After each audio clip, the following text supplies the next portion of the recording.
弟兄姊妹平安，今天是2023年的1月9号。今天的经文是诗篇89篇第5节到第37节，创世纪第35章第1节到第15节，使徒行传第10章第44节到48节。今天要跟大家分享的主题是外邦受圣灵。基督徒应当要能够摆脱犹太教选民的心态，要接纳还没有信的兄弟姐妹。我们不应该称未信的人是外邦人。既然我们在主显节的时候再次的反省福音的目的，我们确实的知道福音是普世的，是给万民的，不应该是相信的人口袋中的私房钱。所以不用怀疑外邦人可以领受救恩，外邦人可以不用透过割礼加入犹太教团体才能得救，外邦人能够接受洗礼，更能够领受圣灵。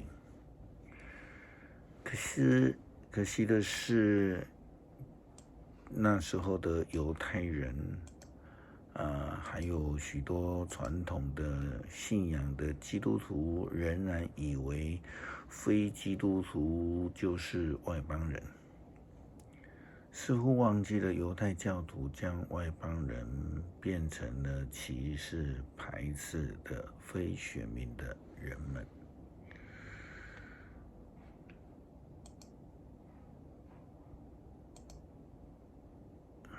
选民是亚伯拉罕受呼召来跟随上帝之后，以色列人就认为他们是上帝特别呼召的一个族群。但事实上，按照圣经的记载，我们看到在雅各之前，以色列人仍然只是外邦受呼召来跟随上帝的一群人。很多人说，上帝为什么特别呼召赐福雅各呢？为什么只有以色列人称为选民呢？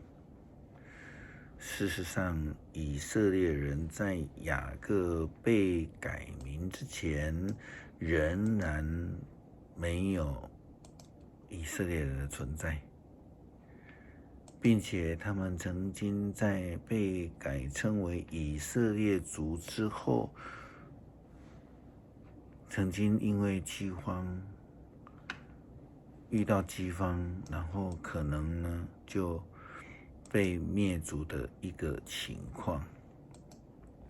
但是也因为上帝的恩典而预备了约瑟成为以色列全族的拯救。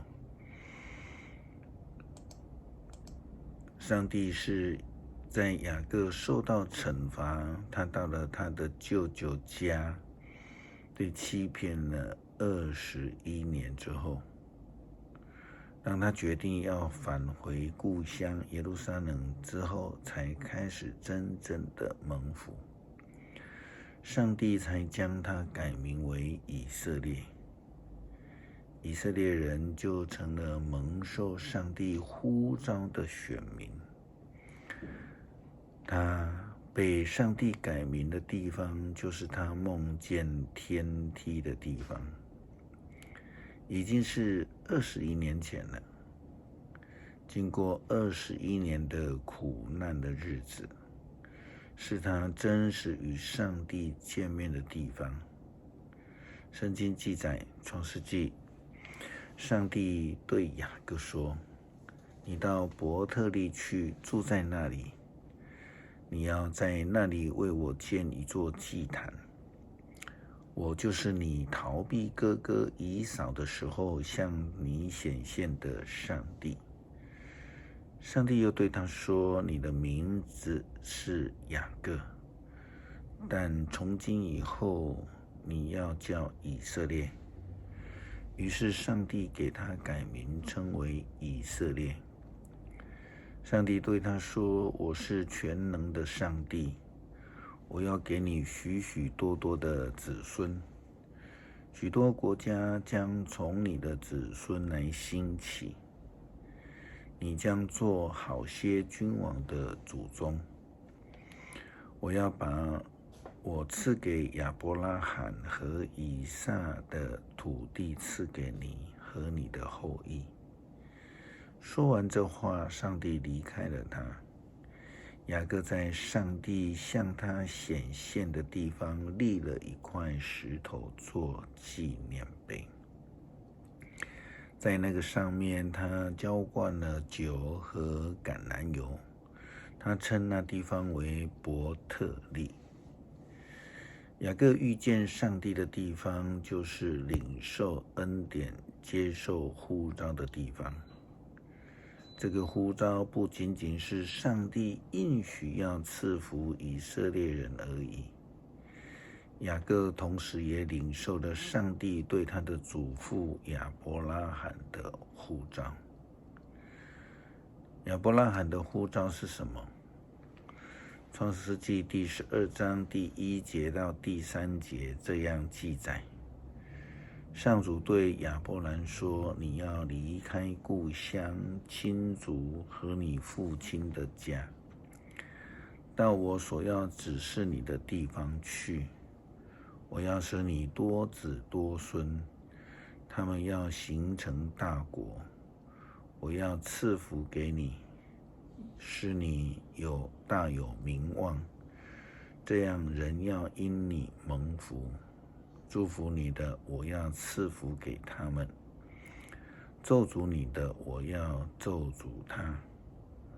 我要借着你赐福给万民，万民就是包含了外邦，就如同使徒行传第10章44节到48节所记载的。